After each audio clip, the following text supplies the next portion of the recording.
వారు పింఛన్ చాలా మంది పింఛన్ లేవు. మా బావ చనిపోయి 8 ఏళ్ళు అయింది. మా తోడుకోడు ఎన్నిసార్లు ఆవిడ పట్టించుకున్న వాళ్ళే రాజకీయమో వచ్చి కూడా ఆమెకి పింఛను లేవు, పింఛను లేదు. మా తోడుకోడు మా రెండో కొడుకుని హాస్పిటల్ వేసుకుంటే అక్కడ ఎవరు ట్రీట్మెంట్ ఇచ్చిన వాళ్ళే ఎవరు కూడా కార్డు మీద చూస్తున్నారు, ఏదో పట్టించుకోలేదు మేడం. చాలా పాపలు ఉన్నాయి. మా ఆయనకేమో ఇప్పుడు 60 ఏళ్ళు. మా ఆయన పెన్షన్ అంటే ఇప్పుడు అప్పుడంటే అసలు పెన్షన్ పేపర్ ఎక్కడ పడుతుందో తెలియదు మేడం. మా అబ్బాయి కూడా ఏంటి కావు, అది కూడా జీతం పెన్షన్ కూడా 2 నెలలకు 3 నెలలకు అందిస్తున్నారు మేడం.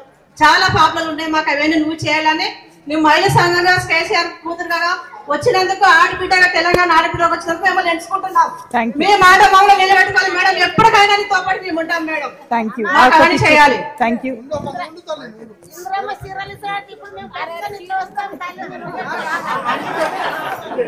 జై తెలంగాణ. పిఏ నగర్ వాసులకి ఇక మధ్యలో మాట్లాడినావు కదా, జరిసేపాగు నా మాట ఇచ్చారు. ఓకే, పిఏ నగర్ వాసులకి అట్లానే వెదిరే టౌన్షిప్ వారికి ఈ కార్యక్రమాన్ని ఆర్గనైజ్ చేసిన తమ్ముడు లడ్డు గారికి, వచ్చినటువంటి సుమన్ గారికి, సందీప్ గారికి, మన సీను గారికి, అదే విధంగా మా ఆడబిడ్డలు ఇంతమంది వచ్చిండ్రు వాళ్ళందరికీ ప్రత్యేకంగా ధన్యవాదాలు. మరి నేను వచ్చుడే అటు శ్మశానం చూసుకుంటా వచ్చిన. శ్మశానం దగ్గర కూడా మరి ఇదివరకే 2 సార్ల శిలాఫలకం వేసిపోయినరట, కానీ శ్మశానం దగ్గర పని జరగలేదని చెప్తా ఉన్నారు. ఖచ్చితంగా జరగాలి, ఎందుకంటే కాంపౌండ్ వాల్ పెట్టుకొని ప్రతి శ్మశానాన్ని తెలంగాణ అంతా మంచిగా చేసుకునే కార్యక్రమాలు చేసినాం. కానీ ఇక్కడ ఎందుకు జరగలేదో ఒక్కసారి ఆ శిలాఫలకాల ఫోటోలు తీసుకుందాం, మళ్ళీ ఒకసారి అడుగుదాం. ఖచ్చితంగా అడిగి ఎందుకు జరగలేదన్నది చూసి చేపిద్దాం. ఎందుకంటే అటు నుంచి వస్తుంటే మా ఆడబిడ్డలందరూ చెప్పిండ్రు శ్మశానంలోకి వెళ్ళి పాములన్నీ కూడా ఇండ్లలోకి వస్తున్నాయని చెప్పిండ్రు.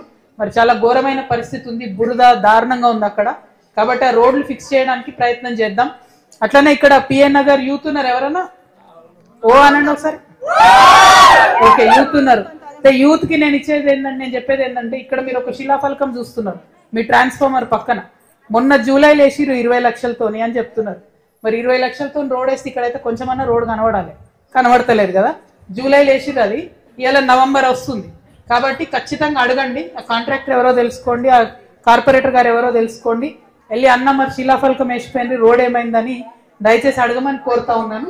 అట్లనే కరెంటు ఫ్రీ ఇస్తా అని చెప్పిండు ఈ కాంగ్రెస్ గవర్నమెంట్. మరి కొంతమందికి వస్తుంది, కొంతమందికి వస్తలేదు. రాని వాళ్ళని పూర్తిగా అడిగిందే లేదు. అదేవిధంగా ఇంద్రం ఇండ్లు ఇస్తామని చెప్పిండ్రు. ఇంతవరకు కూడా కిరాయికి ఉన్న వాళ్ళు కిరాయికే ఉన్నాం. ఇల్లు అంతో ఇంతో 60 గజాలలో 50 గజాలలో ఇల్లు వేసుకున్న వాళ్ళకు ఉన్న ఇల్లు ఊలగొడితే మళ్ళీ పైసలు ఇస్తామని చెప్తురట.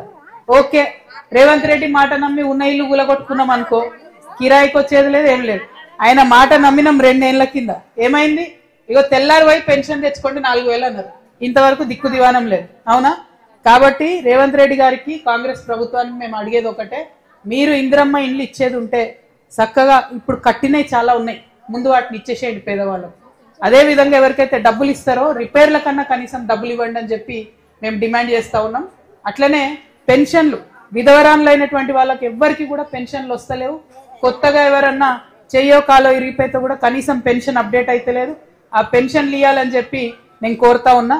ఇవన్నీ ఒక పక్క అయితే బస్తీ దవాఖానా కనీసం ఎట్లుంది పరిస్థితి అంటే, సూది ఉంటే దూదు లేదు, దూదు ఉంటే సూది లేదు, అంతేనా? అటువంటి పరిస్థితి ఉన్నది.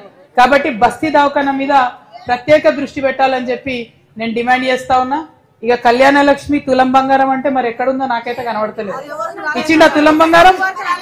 రాలే. ఆ కళ్యాణం లేదు, లక్ష్మి లేదు, తులం బంగారం లేదు. మళ్ళీ ఇంకొక ఘోరం ఏంటంటే ఆయన ఎప్పుడైతే తులం బంగారం అన్నాడో అప్పటి నుంచి బంగారం ధర మీదకే అవుతుంది, కిందికి కూడా వస్తలేదు, అంతేనా? కాబట్టి తొందరగా రేవంత్ రెడ్డి గారు కళ్యాణ లక్ష్మి, తులం బంగారం సంబంధించి కూడా పథకాలు చేయాలని చెప్పి డిమాండ్ చేస్తున్నా. అన్నిటికన్నా ఎక్కువ మరి మిషన్ భగీరథ మంచి పథకం, ప్రపంచంలో ఎక్కడ లేని పథకం అని పెట్టుకుంటే ఇప్పుడు దాన్ని కనీసం మెయింటైన్ చేయక తాగే నీళ్ళల్లో పురుగులు వస్తున్నాయని చెప్తున్నారు. ఇది చాలా దారుణం. ఆ పరిస్థితిని తక్షణమే చేయాలని చెప్పి మున్సిపల్ అధికారులను నేను డిమాండ్ చేస్తా ఉన్నా. అదే విధంగా ఎవరైనా ఇక్కడ నుంచి ప్రజలు పోతే లీడర్లతో ఫోన్ చెప్పిమంటారట. ఇక లీడర్లు చెప్పినాక పని చేసినాక మున్సిపల్ వాళ్ళు ఎందుకు? మరి మీరే వచ్చి చూడొచ్చు కదా, గల్లీలలో కాలనీలకు కనీసం తాగునీరు ఇవ్వాలి కదా. ఖచ్చితంగా తాగునీటి కోసం కొట్లాడదాం మీ పక్షాన. అదేవిధంగా మా ఆడబిడ్డలు మరి మాకు మహిళా భవనం లేదని చెప్తున్నారు. మహిళా భవనం ఎంపీ గారు ఇవ్వచ్చు, ఎమ్మెల్యే గారు ఇవ్వచ్చు, వాళ్ళు ఎవ్వరు చెప్పతే లాస్ట్ కి మనమే జాగృతలను కట్టుకుందాం. ఓకేనా? మీకు జాగ అవుతుంది కదా. Thank you. ఒక 2 సార్ల ప్రయత్నం చేద్దాం గట్టిగా, లేదంటే మనమే కట్టుకుందాం. అన్నిటికన్నా ఎక్కువ రోడ్లు చాలా అధ్వానంగా ఉన్నాయి. చూసుకుంటా వచ్చిన నేను, ప్రాణాలు పోయే పరిస్థితి ఉంది. రోడ్లు మాత్రం బలం చేపిద్దాం. మళ్ళొకసారి పిఏ నగర్ యూత్ కి చెప్తా ఉన్నా నేను, శిలాఫలకాలు వేసిపోయారు, 20 లక్షలని చెప్పిపోయినరు. మీరే అడగాలి, ప్రతి ఒక్కరు మీరే జాగృతమై అడగాలి తప్పితే ఎవరో మాలాంటి వాళ్ళు బయటకు వెళ్ళి వస్తే ఒకసారి చూసి ఒకసారి అడుగుతాం.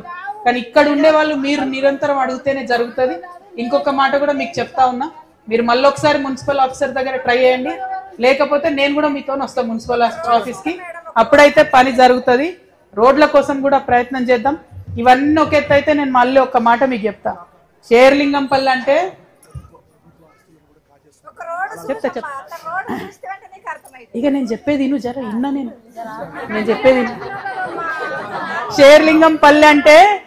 షేర్లింగంపల్లి అంటే మీకు ఎంత పెద్ద పేరు తెలుసా? మొత్తం భారతదేశంలోనే బాగా రిచ్ కాన్స్టిట్యున్సీ మీద అని చెప్తారు. మరి ఆ రిచ్ కాన్స్టిట్యున్సీ కానీ పేదోళ్ళు ఉన్న వాళ్ళు అట్లనే ఉన్నారు. ఈ 2014 కన్నా ముందు, మన తెలంగాణ రాకముందు ఇదే షేర్లింగంపల్లి కాన్స్టిట్యున్సీలో 64 చెరువులు ఉండే.